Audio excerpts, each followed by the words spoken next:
hope you've had a wonderful week. We're actually in autumn here, heading into winter, but we've just had a little bit of beautiful summer weather. And I just thought this week I'd take it back to something just fun, something a little bit less full on than the perspective that we've been learning, and take it back to a beautiful, simple flower. So this is the flower we're going to paint today, and I hope you enjoy it. So here I'm wetting every second petal that I've sketched in. I do this when I have a set colour mix to use, and also I don't want the colour to bleed from one petal to the next, so it allows me to work quicker. I'm using the fixed warm red from my Derwent palette, warm red being orange red rather than the pinky red, and just adding it into the very end of each petal that I've pre-wet. Because I'm using the wet on wet technique, where the paper is wet, the paint will not bleed outside of that. The other benefit is that because it's wet paint being added, it won't dry with a hard line. What I'm doing here is adding pure magenta from my Derwent palette to the close end, the centre beginning, I guess, of each petal. And because again I'm working with wet paint on wet paper, it will just blend nicely. It won't form any hard edges. And basically each petal is repeated the exact same process. Here I'm just taking out some of the colour by cleaning my brush, drying it a little bit, and then rubbing it down the line of the petal to pull some colour up. That's just giving it a nice textured effect.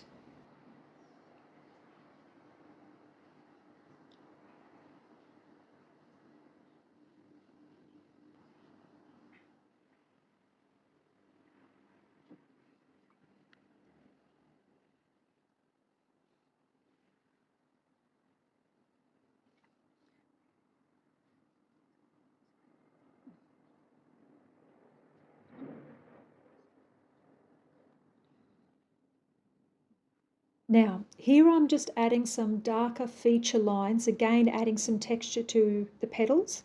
This is the main red, which I said is cadmium red, not the orangey red that I used for the end of all the petals.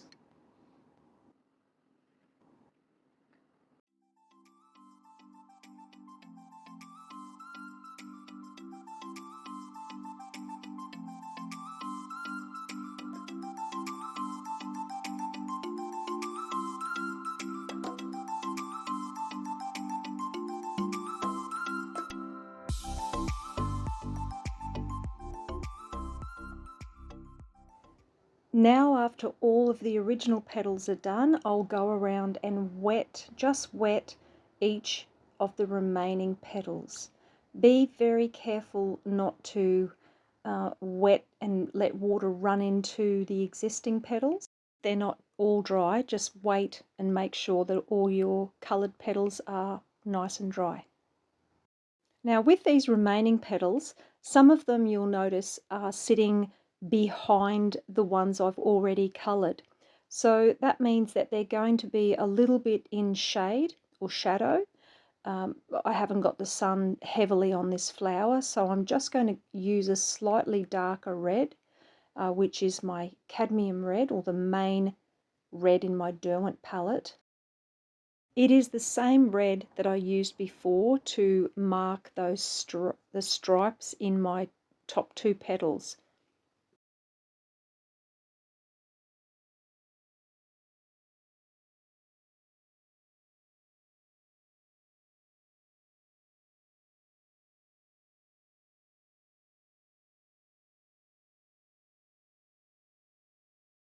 Now I can't just use the darker, well, the main red for the shadow in the magenta area, so I actually had to mix up a darker colour for the magenta, which is really just using the magenta plus the deeper colour in the Derwent palette.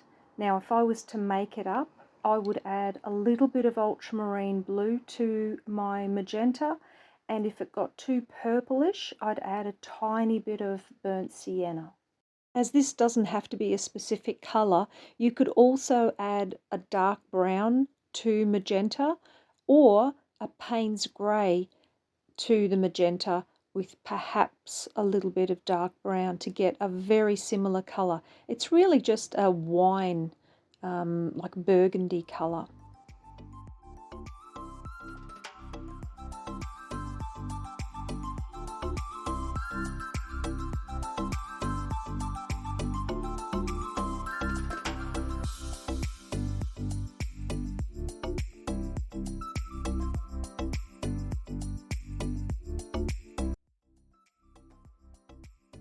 Now, there are artists out there that get the perfect depth of colour every time. I'm not one of those.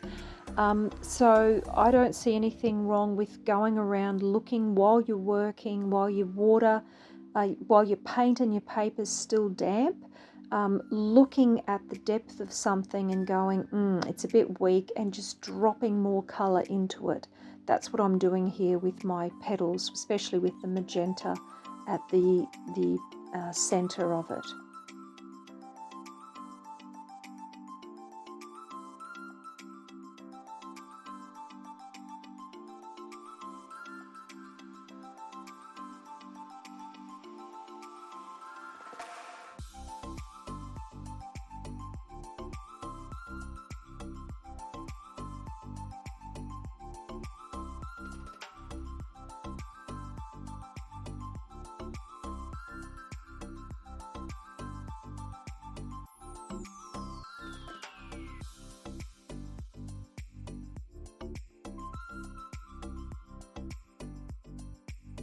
It's like anything, the more you do it, the better you will get at your judgment of it.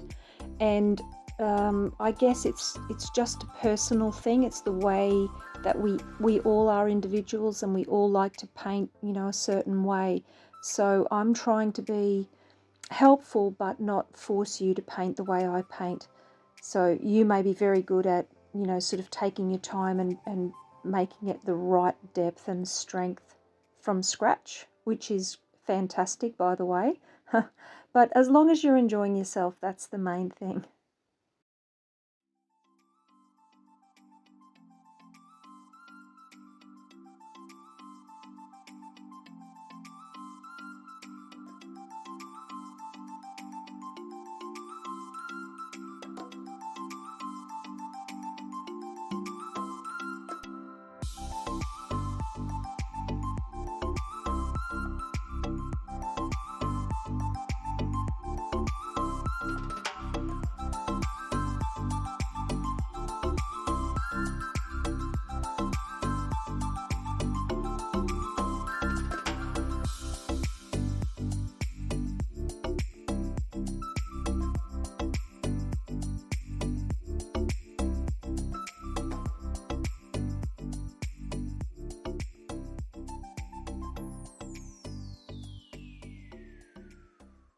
So now I'm doing the center of the flower using just the burgundy color that we mixed up.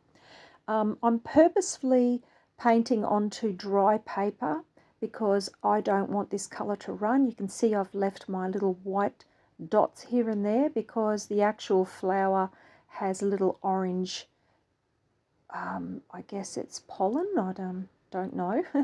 And I wanted to add that in without having it run.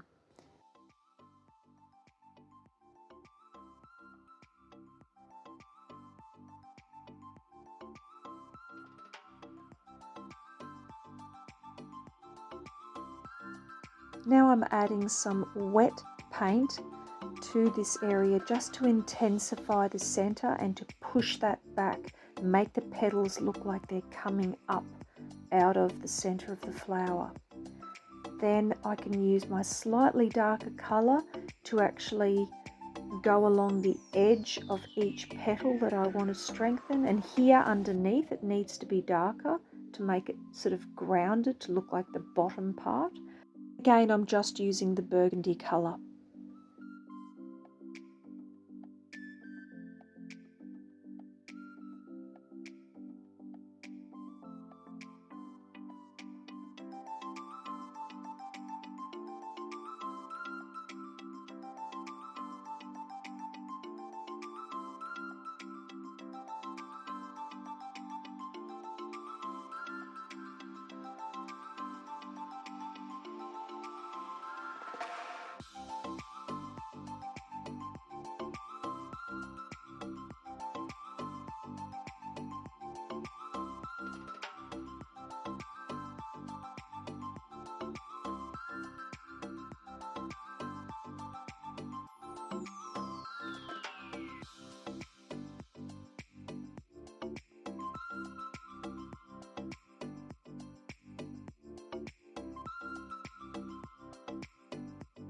Now, I can't do this for filming purposes, but I would actually usually have this sheet ripped free of my watercolor pad, and I would be rotating it, or even rotating my entire watercolor pad to suit my hand to do all these lines.